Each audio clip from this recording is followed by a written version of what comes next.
presentation, we'll be ready to go. Okay. See, enter full screen mode. I don't want to do that. Got it. Share screen.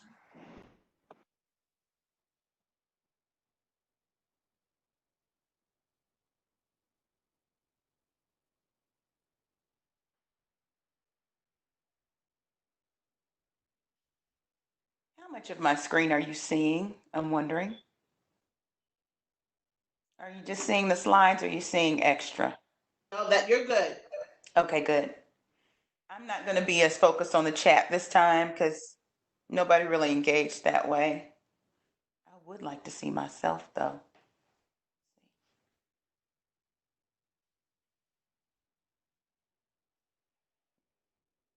Turn this down.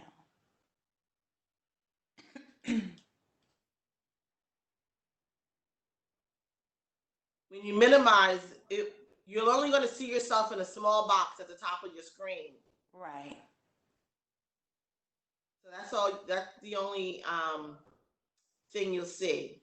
Okay. So you might as well go ahead and maximize because we see the gray area around Oh, you do? Your presentation. Okay. Then that's what we'll do.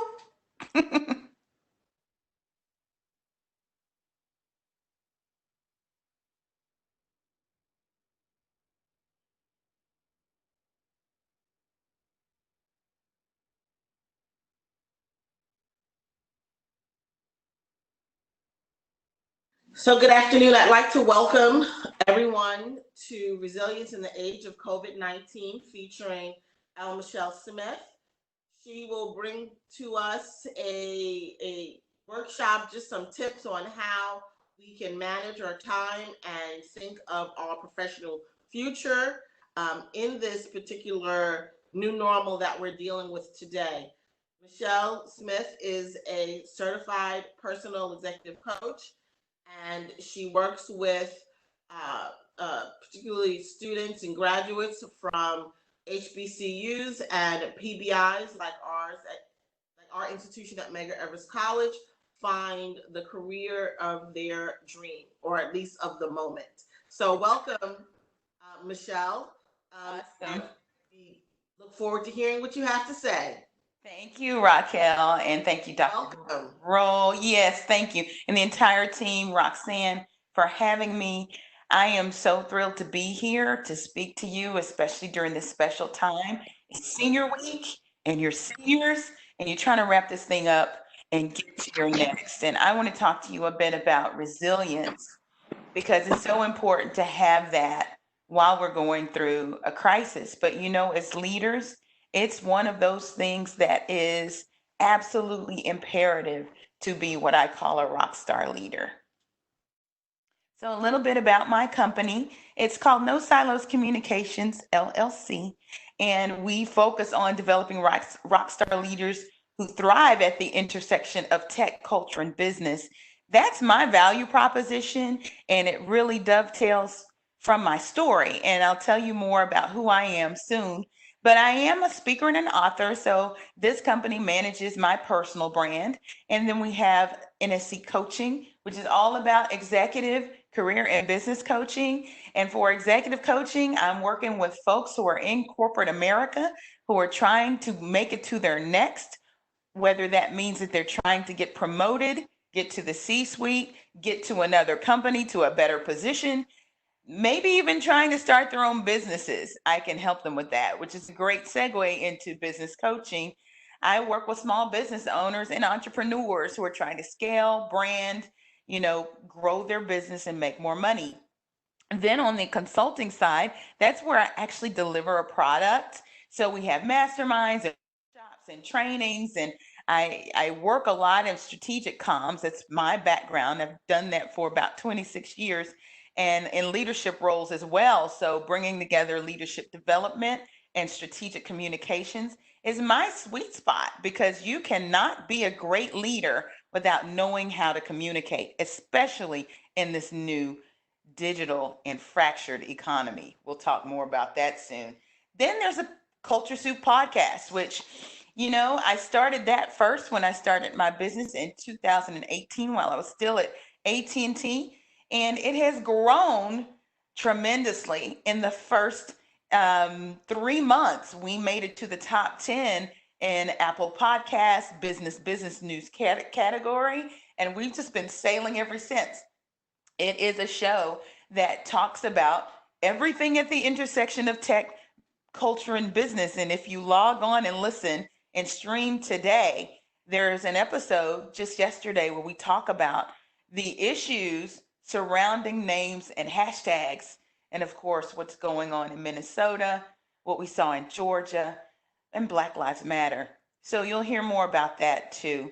And then there's NSC e-learning, where you can literally go online to the library of content that we have developed over time and take a course. You can watch a webinar. You can take on a masterclass.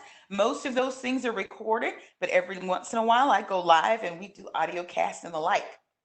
And then finally, there's No Silos Communications Group, which is the one that's quiet. That's the quiet giant. I essentially have, in my mind, retired from integrated marketing and communications. However, there's a short list of marquee brands that come to me and ask for that service. So 6 lines of business. And the reason is because you want to be able to lean into one area when the other is soft. And that has happened with the crisis. I used to get on a plane and go all sorts of places and events and speak on stage. And you know what? We're not doing that right now. So if that was my only part of my business, I'd be up a creek. I wouldn't be able to feed my family. So a word to the wise, even if you plan to go work for a company, don't put your eggs all in one basket. Diversify. But a little bit about me. In business, I've lived it. I love to say that because I've done it. I'm a serial entrepreneur, but I'm also an expat from a Fortune 10, AT&T, and I worked at global agencies at the highest level as an officer. I'm a certified executive and business coach. As Raquel mentioned, I'm an elite communicator, and I made VP before I was 30, which is something I wasn't planning for, but it happened. And then right after that 9/11 happened, made me think about a lot of things. Did I really want to be on this rocket? Was I trying to be a partner at my firm? This is before I had a family. So I really had to think about those things. And ultimately, I decided to take a break and freelance. And guess what? Freelancing led to bigger contracts, and I had to hire and I had to incorporate. And before you know it, I fell into entrepreneurship.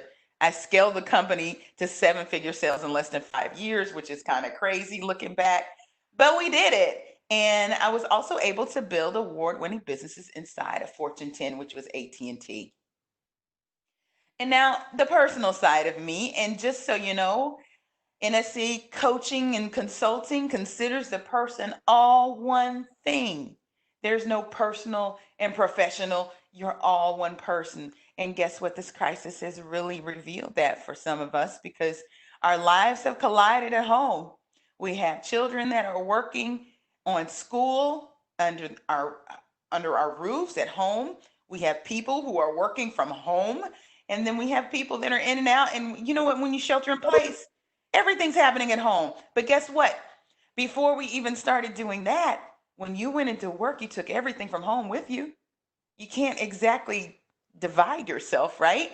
And when you go to work and go home, you take work home.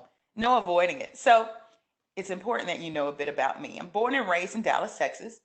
On the Myers-Briggs, I'm an extroverted, intuitive, thinking, perceptive with high introverted tendencies. I have one sister, and I have some awesome, quirky parents, which, by the way, just yesterday I found out my mom put on her mask and she put on her gloves and went to the beauty supply house. No, mama, you are 77 years old and I'm not risking it. So we're still trying to get our boomer parents to be still. I'm a mom in chief. And as you can see, my little girl Joni there over in the corner, she's 7 years old. She's a member of the Gen Z generation, just like you are, but she's bringing up the tail. She was born in 2012. And guess what? In 2012, 1 in every two babies born was a baby of color. And do you know what that means? You are no longer in the minority. That's exciting.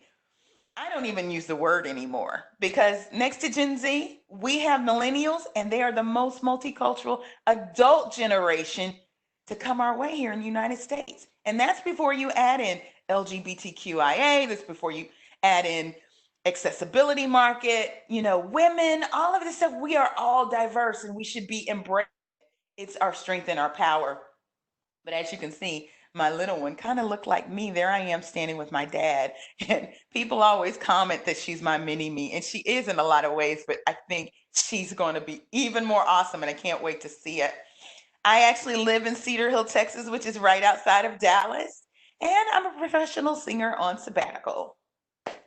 So let's talk about the challenge. The challenge is we have to lead in this new fractured digital economy. Let's talk about the facts here, okay? We have over 100,000 deaths.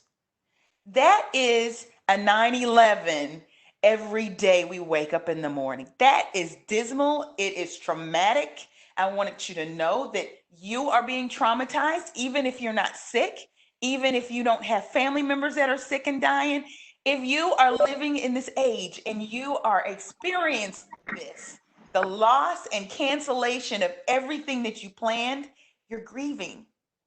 In fact, my mentor coach told us yesterday, we have PTSD. Now, when you put it in that framework, you realize you're not in a mindset that is optimal right now because of what is going on. We'll talk about embracing those feelings here in a bit. But here's another fact. We're at about 15% unemployment rate right now. We have not been in double digits in some time. In fact, when you started your senior year, our economy was great. And you probably had great prospects for going out and getting the next job or that career started. But then, you know what? Thanks, COVID. Here you are. And no, the economy is not where it is. And they're saying that it could get up to 32%. That's depression age unemployment. But there's good news for you in all of this. There's good news for you in all of this. You are a part of that generation that treats these devices that we have in our hands and the technology that's out there like an appendage. You were born with the stuff in your hands and you're not afraid. So this digital economy is made for you, and there are ways that you can thrive. So yeah, we've got shaky consumer confidence, and this all sounds dismal, but it's about to get all positive here in a minute. Consumers, if we're not spending, if we're not going out to these newly opened businesses in some of these states, why does it matter? The economy rides on the consumer. And if we aren't confident in spending our money, the economy suffers. It's incredibly competitive. So when you even get out of school, you're going to be toe to toe with your classmates and every other graduate that's out there going for these jobs. And let's face it, some of these internships have been canceled, postponed. All of this is happening. And then we've got struggling businesses. If you want to start your own business, I tell you now more than ever is a great time to do it because the cost of entry is really, really low. The technology to drive it is really low, but it's going to be a lift. And it's a lift for a lot of businesses, big and small. We're seeing more large businesses furloughing and laying off. All of this good stuff that's not so good. And then there's more technology. I call them weapons of mass innovation. And this is where the story gets better. There are 5 ways to be more resilient. And I want to talk to you about doing that during uncertain times. You are blessed beyond measure because one, I mentioned you're the digital native. You understand technology almost innately. And I want you to use that. You're also multicultural, and that means that you have a cultural IQ that your colleagues may not have. That gives you an edge. The other thing, you're just entering the job market, and if you develop your soft skills now and not just your hard skills, and by soft skills, I mean things like leadership, things like critical thinking, all of that. If you develop those things as well as your hard skills, the cost of entering the job market to a big company is not as high as trying to onboard one of these veterans that's been in the business 20 something years. They cost more. So you have a competitive advantage. But let's talk about what resilience is all about. It really is the ability to bend and not break. I'm going to say that again.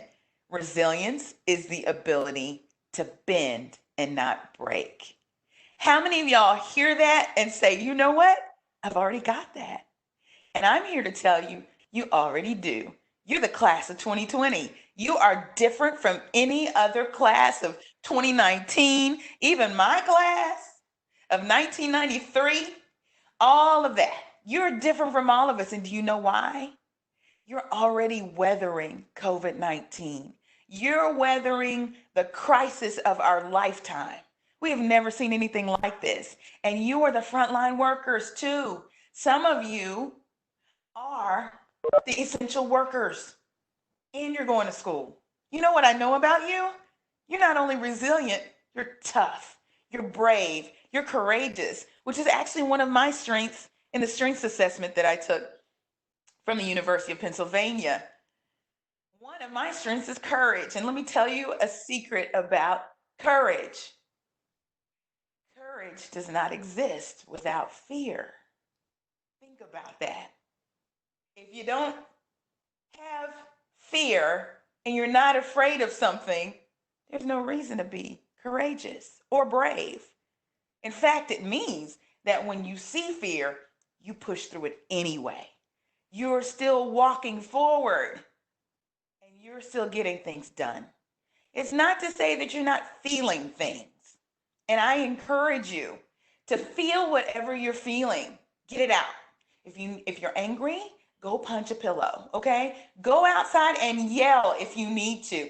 There are things that are going on now that have nothing to do with COVID-19. Let's talk about Minnesota. Let's talk about Georgia. Let's talk about Brianna, the young woman who was in her home. These are very real situations and they impact Black and brown people. And more our white brothers and sisters are seeing where it impacts them too. The ability to bend and not break, despite life as we know it. And I was just saying this to Raquel, life was already hard before COVID-19. These were things that we were already dealing with. And yet, there are people like you who are able to lead through the crisis, and they're resilient. It requires a positive mindset. We're going to talk about how to get there. And guess what? Resilient people weather storms when others give up. So I'm here to tell you, get ready for the word no. You're going to hear it over and over again. No, no, no, no. In fact, as an entrepreneur, we have to learn to thrive on it. Use it as your fuel to get to yes. For every no, you're getting closer to a yes. So, how do we get to that positive mindset? This is where it gets really mushy, if you will. And I'm going to tell you that in NSC coaching, we have a hierarchy that flips the current societal paradigm upside down. The current societal paradigm in business says career and money first, then home and you. And ladies, I'm talking to you specifically because we do this more than anyone. We put everybody else and their concerns first. Well, I'm here to tell you that if self is not whole, mind, body, and spirit, you cannot do for others as much as you'd want to. And you cannot walk in excellence, even for your career. So we flipped that hierarchy on its ear. And I'm going to tell you that self-care is not selfish. You need to take care of yourself first. Shift your priorities. Put yourself and your well-being first. Carve out some time during the day to do something for you. 20 minutes, that's all I'm talking about. And that means that you can Lean into your colleagues, lean into your family, lean into that child that is just coming of age. I have a 7-year-old that asked me the other day, she wants more chores. You know what? I'm going to give them to her because it frees up more time for me to be whole for her. So you need to shift your priorities. Put yourself first. How can you prioritize yourself? If you have a journal, write down the answer to that question. Maybe you're of faith. Maybe you'll lean into your faith and use affirmations to build yourself up.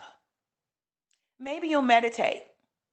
Maybe you'll take 20 minutes a day just to close your eyes. And if you use this device, you might even find an app that will guide you through mindfulness. I'm telling you, when you get back to work, when you get back to home, you're going to execute better. And we're going to learn how this gets you to happy and how happy gets you to success. So what do you need to do to carve out 20 to 30 minutes a day just for you? If you have a pen and paper in front of you, write down the answer to that question. Gratitude. The most successful people, the happiest people, express and practice gratitude daily. They either do it first thing in the morning, they may find some time in the middle of the day. You know what? I am of faith and I literally talk and speak gratefulness all day long. But it's also a good practice at night because it clears your mind of all the negativity, and boy, do we have some right now. Let me encourage you. If you are glued to your news feeds, turn them off for a bit.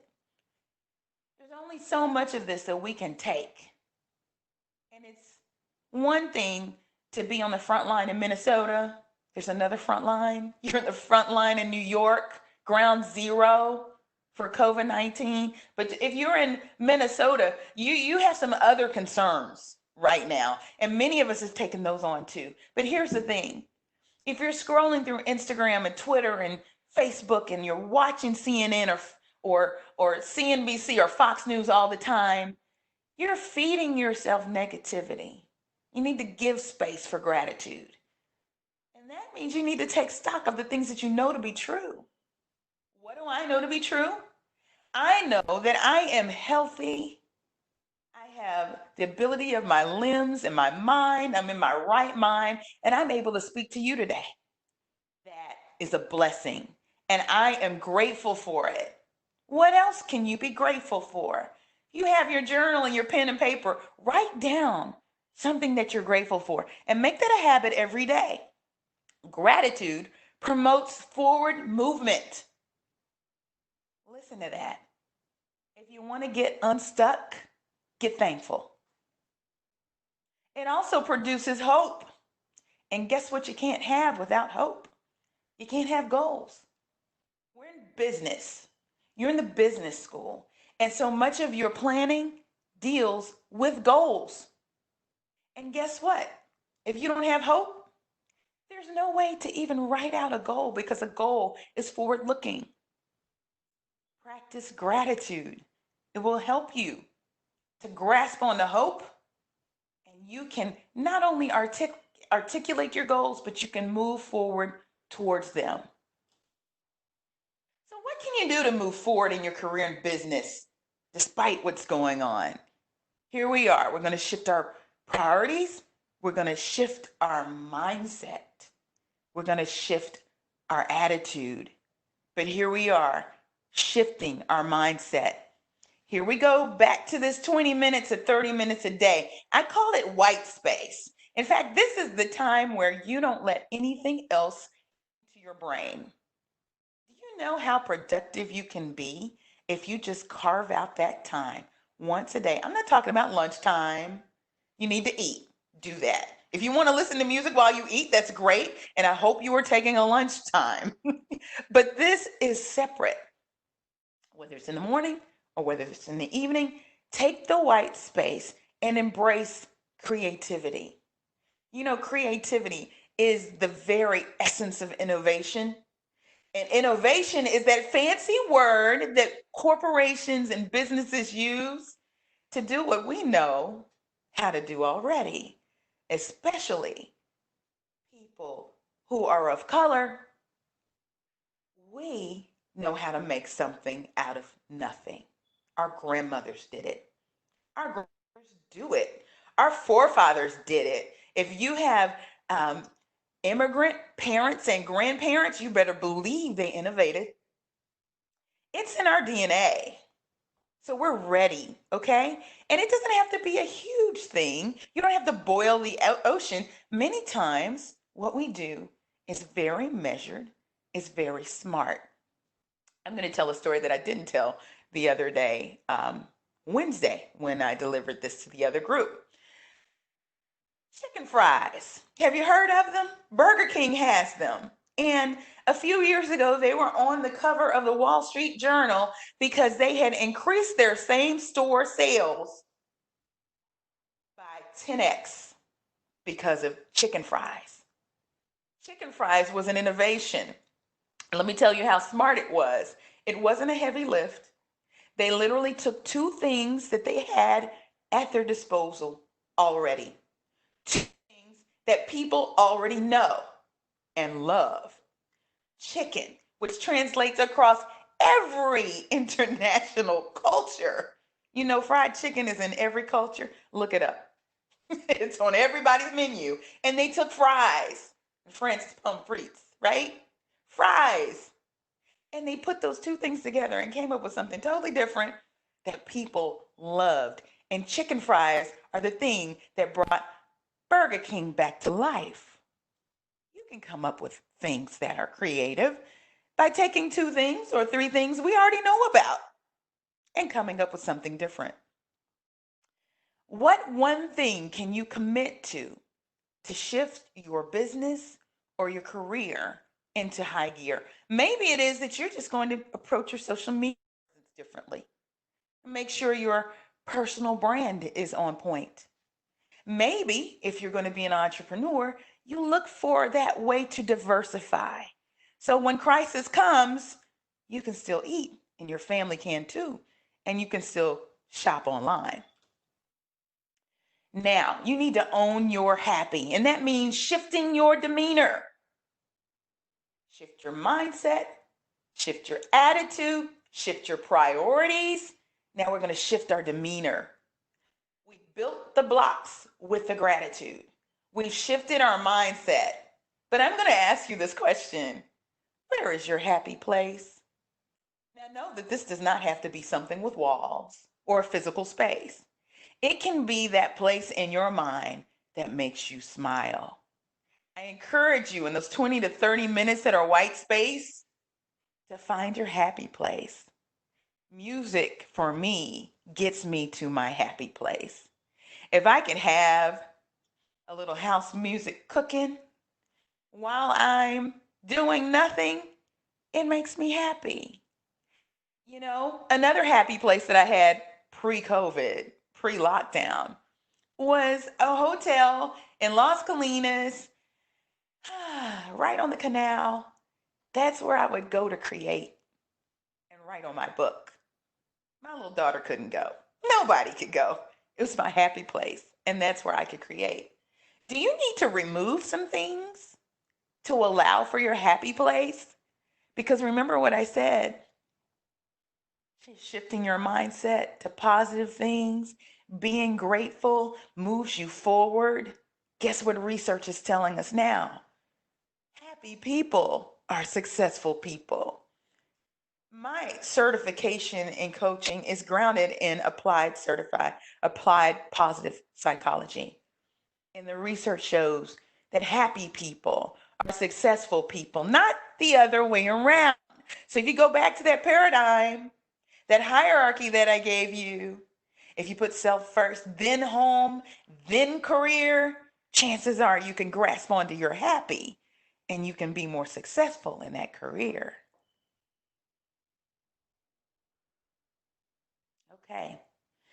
So you got your journal there with you? Let's answer this question. What can you do to regain control? Now this is this is a tough one because in an age of uncertainty, and as I was telling some Fortune 500 executives for the Executive Leadership Council just last week, is a smoldering crisis. There's a difference between a smoldering crisis and an acute crisis. 9/11 was acute. It happened, boom, boom, boom, one day, 3 planes, okay? Our economy sunk. All of these things happened. People died.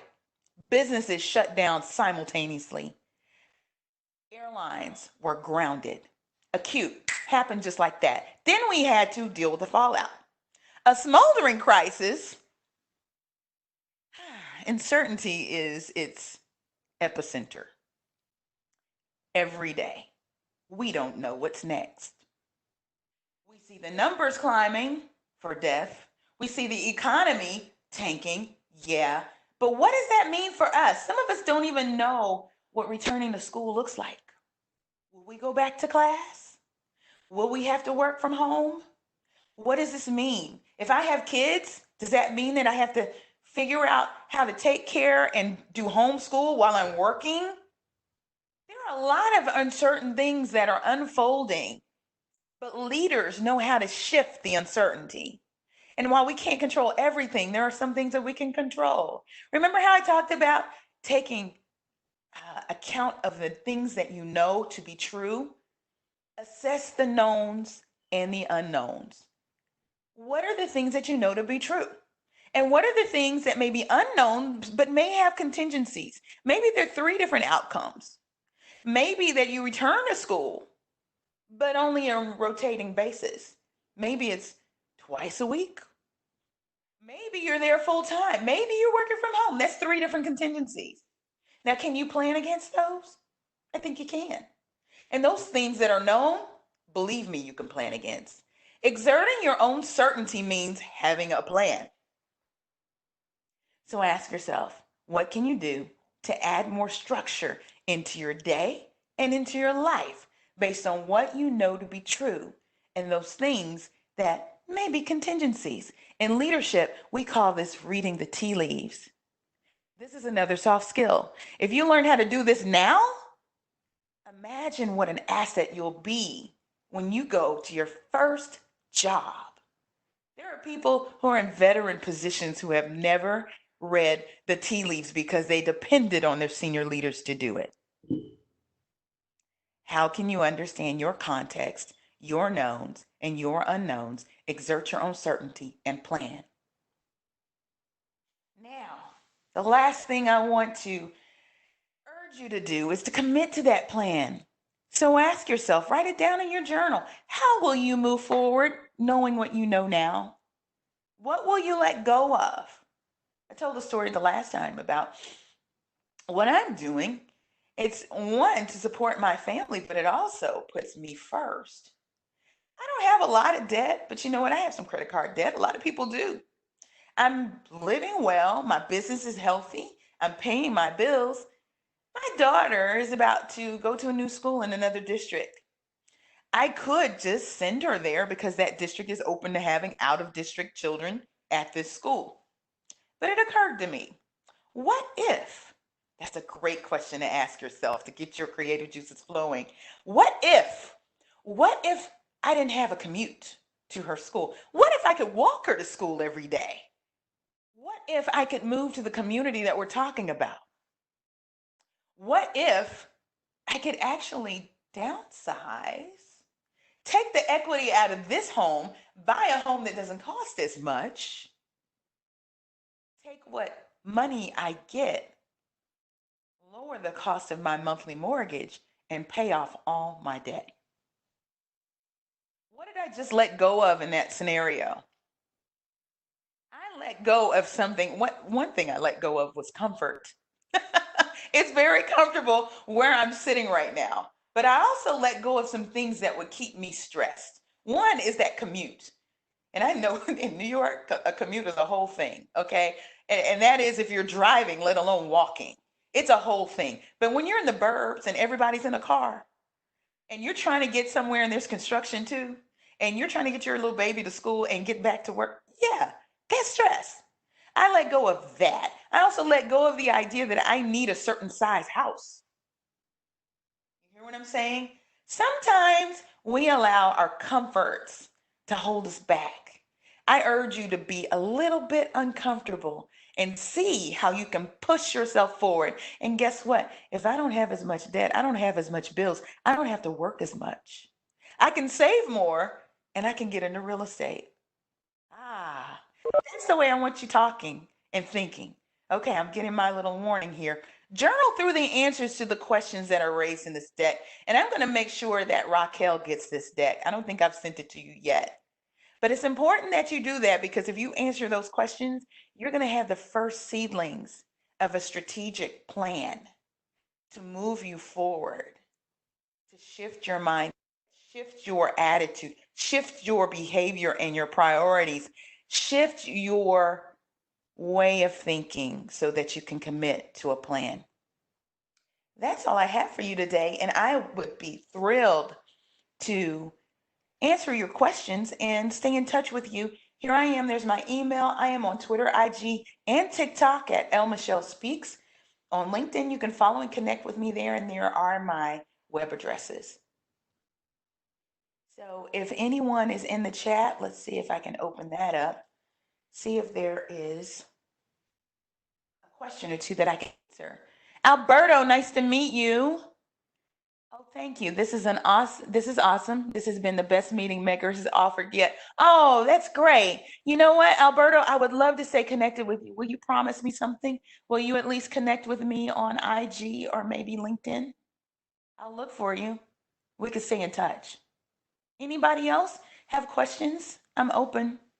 And you can open your microphone if you have one.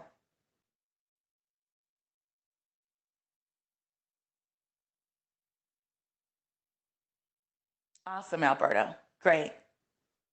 Any of the faculty and staff, I mean, is this some information that you can use? Oh, absolutely. Thanks, Michelle.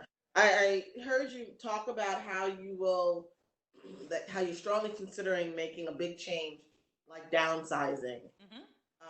What are some of the things that that you think our students can do?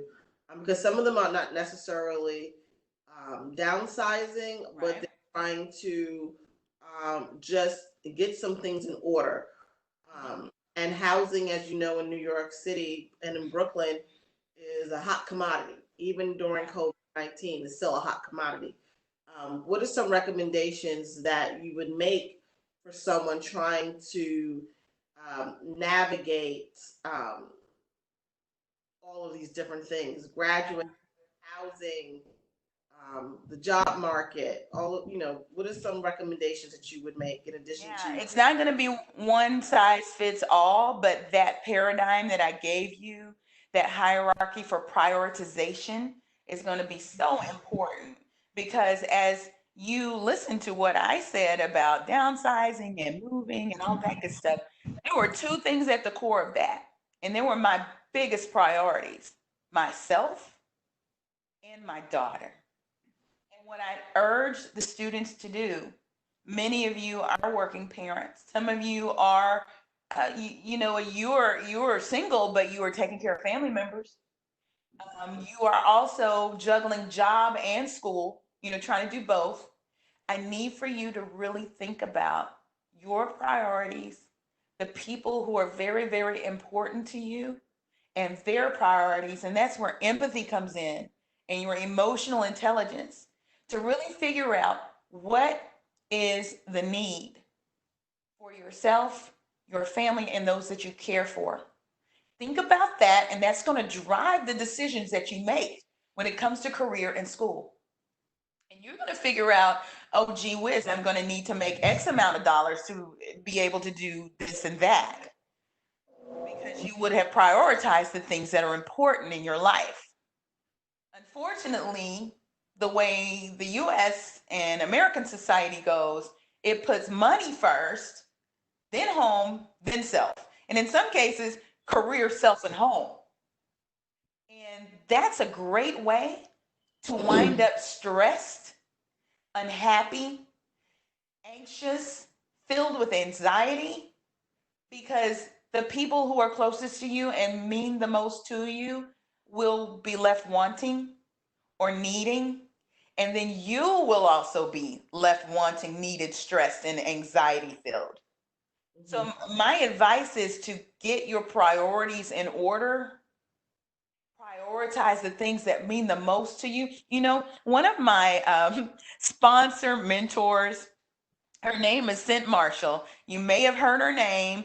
I know her from AT&T. She was the chief diversity officer when I was there. She is the first female, and even African American, but the first female CEO in the NBA. She's here at the Dallas Mavericks doing the thing. She cleaned up an entire mess, a scandal with the Mavericks, with Mark Cuban and his organization. And now she's rocking it. Like she has done the thing in less than a year. She cleaned the thing up. But one of the things she always says, you have crystal balls and you have rubber balls in your life. Understand what the crystal balls are, because those are the ones, if you drop them, they'll break.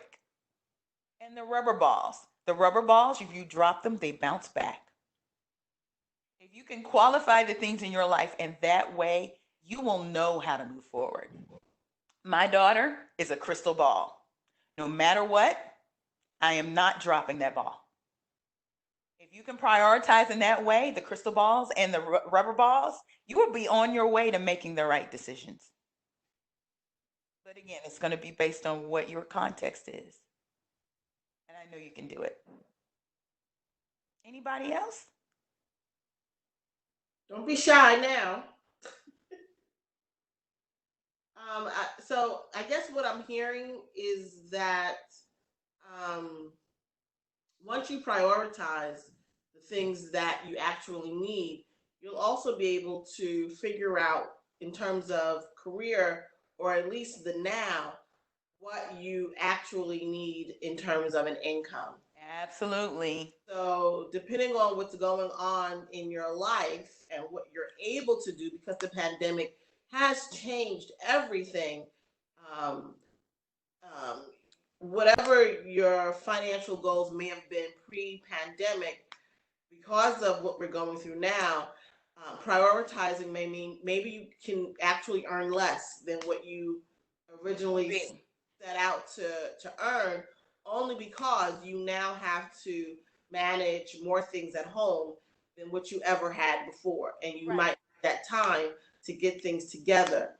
So if you're stressing out um, over career goals that you had prior to the pandemic, it's a matter of shifting, and not shifting to where you are denying yourself of certain things or neglecting yourself, but prioritizing and doing what is right for you and your family. Absolutely. And you know what, Raquel, you bring up very salient points. It's so important to understand this uncertainty, this crisis that we're in is not license for you to give up on your dreams. Don't do it.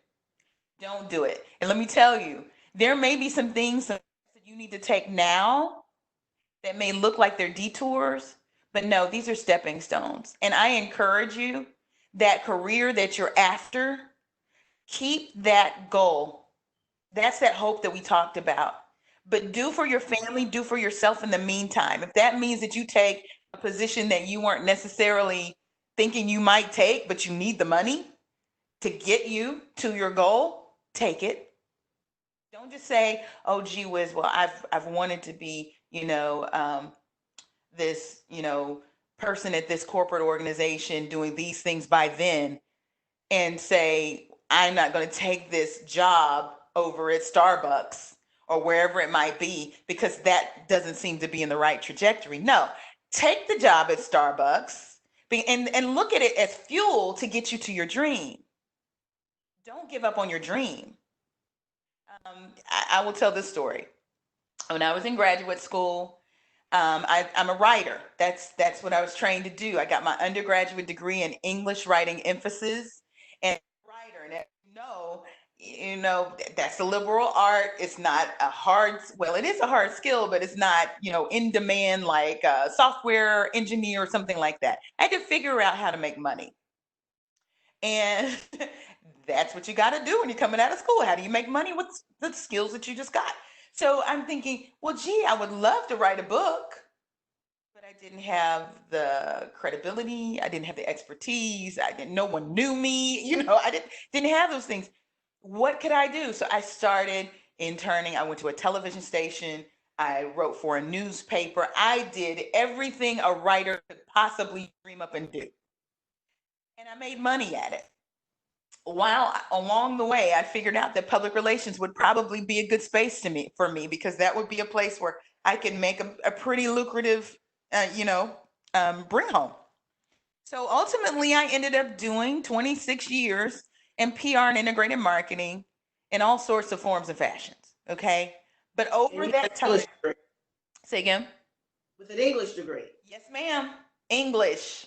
And I did go back and get my master's, but I worked my way through my master's. And I think some of you can relate to me about working. I was working at the TV station and getting my master's. I was driving the highway between TCU and Fort Worth and Dallas, 45 minutes both ways, every day, taking a full load. Okay. But I did it because I wrote down a list of things that I couldn't do when I was in grad school, when I was going into grad school, that I figured I could do once I had the expertise, the tribe or the personal board of directors, that community that can back you and get things done, those sponsors, those mentors, those people, peers, the credentials, all of those things. And guess what? I just checked off box number 6 2 months ago. And I'll tell you what I said I wanted to do. And it's listed today. I wanted to be writing books and doing that. I wanted to get paid and travel and speak. You should know that last year alone, I did 30 speaking ops, and 90% of them were reactive. I didn't go pitch them. And that started back in 2016. I've been on a speaking tour that has not ended. Okay. The next thing that I wanted to do was that I wanted to be consulting. I wanted to have my own consultancy. I didn't know that coaching was going to be a part of that, but here we are. And that's just an example of, if you go for your dreams, you just don't know what else will blossom from them. The other thing that I wanted to do was I wanted to have a family. And here I got my little girl, right? God bless her. I got Joni. The other thing that I wanted to start appearing on television as an expert in culture and technology. And that started 2 months ago. So it is very possible for you to reach your dreams. And I want you to say, do not stop, because guess what? I started another list. And part of that list is to get me into real estate. And my goal is to make retirement look like a totally different thing than what retirement looks like for a lot of folks, where you have this fixed income and you just live and you make sure you live within those means. No, I want to own, and I want to lease, and I want to flip. And that's what I'm going to do. So, you know what? Dream, please dream, but know that if you need to take that job for Instacart, for Grubhub, for whatever, take the job. Make your bills, okay? Do what you have to do for yourself and your family, but know that that's the fuel that's going to get you to your dreams. Oh, here's somebody it's Alberto, good. Let's see. You mentioned something very important that I believe applies to many of us. You said that taking care of yourself is not selfish. That's right, Alberto. Some of us grew up with the mentality that we have to take care of our parents and grandparents. That's cultural. Yes, Alberto. And we are communal people. Latinos, African Americans, Asians, the diaspora, we are communal people, and we have that generational guilt that if we aren't putting our parents first, and sometimes they'll put it on us too, that we are somehow being selfish. I'm glad you've identified this. And I believe that it's great because that's how I was raised, but sometimes it makes you wonder, when will I myself first and pursue, yes, different interests and explore the world? This is something that is personal that you need to navigate, Alberto. But if you have that mindset and you begin to set boundaries, and this can be tough. It can be tough, but you can be gentle and you can be kind, and you can little by little put boundaries in place, because sometimes our parents and grandparents can take over our lives. I understand. I do. And sometimes they've got plans for us. I always say, don't let anybody speak over your life. I don't care who it is, because you'll end up in a position where one day you'll go, what am I doing and why? You need to find your purpose. And your purpose is in your story. And you know what? God bless them. Our parents and our grandparents have done so much for us. They prayed for us. They made us who we are. But at some point, you got to set up some boundaries, and you can do it gently. And over time, it can work out. So you hang in there, Alberto, okay? All right. We got 2 minutes left.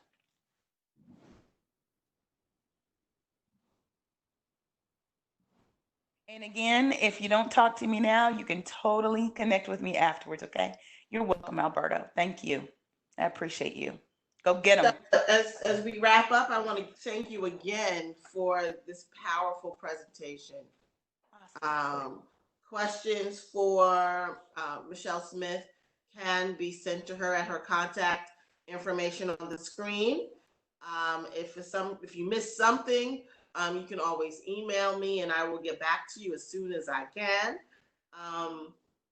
We have our Dean's Office staff here, Joanne Roll, who is the Dean of the School of Business, and Miss Roxanne Foster, who is one of our associates. And and Michelle, again, I just want to say thank you. And I want to thank everyone who came out to this workshop. And Michelle, do you have any closing words for us before we log off? I would like to say to everybody, do not give up on your daydream. Keep dreaming. Thank you, Roxanne. All right. Thank you. I do have a question. Did you record this? Yes, I will. I am so swamped with everything. I will get all the recordings out to all the speakers soon. Excellent. Thank you so much. You do whatever you have to do. I'm just glad it exists. All right, Roxanne. It's a pleasure working with you guys. Call on me anytime. All right, we will. All right, bye-bye. Bye-bye. Bye-bye.